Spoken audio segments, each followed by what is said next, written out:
you're a biblical scholar. I've known a lot of them.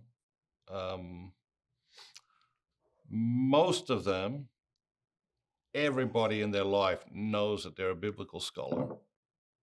You're not that way. Most people, even those maybe familiar with your work or who work with you, um, don't know that.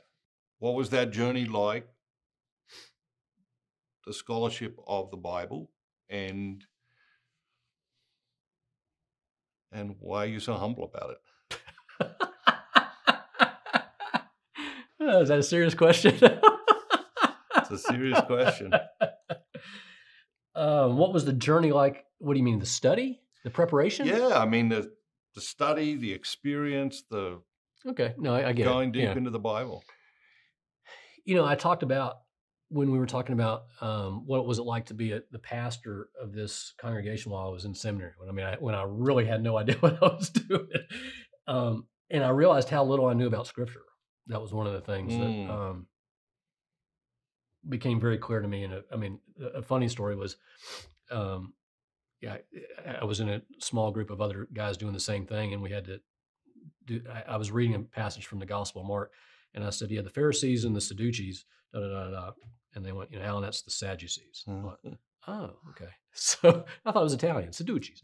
So I read it, and I didn't know a lot, but the church that had sponsored me, on the committee in that church was an Old Testament professor at the seminary. And he said, "I'll sign off on us endorsing you if you'll make me one promise." I said, "Okay, what is it?" He said, you promise that you will take New Testament and Greek, because it wasn't required. You'll take New Testament Greek and Old Testament Hebrew. I said, "Sure, I'll do that. I like languages. Sure, I'll do it." So the first semester I go and I take Greek, 8, 10 people in there. The entering class is 100, 150 people, 8 or 10 of us took Greek.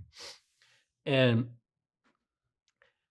I cannot describe for you when after you start to be able to read it just a little bit, and they start you with some stuff after the basics of what a word looks like and that kind of stuff. Start you with some stuff out of the Gospel of John or out of 1 John, 2 John, 3 John, because that's the easiest Greek to read in the Bible. So they start with the easy stuff. God is love, that kind of thing. And all of a sudden, it really was like an entire new world had opened up to me. I was captivated. I was enchanted. It was like, wow, there is so much here, and I never knew it. And it's almost inexhaustible. So I very quickly kind of I had a preaching professor who was just extraordinary, and I remember him mentioning one day in class. He said, "I went and I got a PhD in New Testament because I figured it'd probably be good if I knew what I was talking about," and that made sense to me. So I started kind of working my way toward that, and I had a couple of professors that had good connections, and they helped me get into Yale when I finished at Emory to go to do this PhD in New Testament and ancient Christian history. And that was such an extraordinary privilege. It was a life changer. I wouldn't be Catholic if I had done that, because there were a Jesuit, a Dominican, a Presbyterian, and me, and I was easily the weakest of the four in preparation. It wasn't even close. 4 years prior, I'd been saying Sadducees. So I didn't know. Yeah. Compared to them, they were scholars. I've always seen myself more as a missionary evangelist. Am I a Bible scholar? I have the credentials, and I can do that, but that's not really my calling. My calling is to apply that to help other people discover what I began to discover as this world was opened up to me. So I see myself more as a missionary evangelist, where I go where God tells me to go, and evangelist, share good news, share faith, open love. And so the biblical scholarship for me was not so much for me to remain a biblical scholar, but to use that in doing this. So most of my classmates and colleagues are all now very highly regarded biblical scholars in all kinds of places, Jesuit School of Theology, Dominican House of Studies, et cetera, the Biblicum in Rome. But for me, it was more, I really think looking back, it was more almost in preparation for God to put you and me together to do what we're doing. And that allows me to bring something that oftentimes is ignored. There's just a lot of scripture to it, and so it helps me in doing that. I mean, it sounds sort of it helps me, but um, so it was wonderful. It was the hardest thing I ever did, going and doing that graduate prayer. It was the first time in my entire life that I was the weakest student in the class.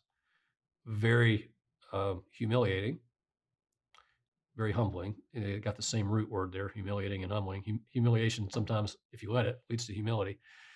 So if there is any humility, and I think we're all pretty poor judges of our own humility, but if you say there's a little, that I have a little, I'll take that. And I'll say it's probably because part of it is because I recognize that the other people who were there were truly biblical scholars, and I was trying to get the same kind of education to use in a different way. So I brought sort of a different brain and skill set or gift set than they did, and that was it was actually good for my soul to not to have to struggle a lot. It was a Mm, struggle. It was mm. a struggle.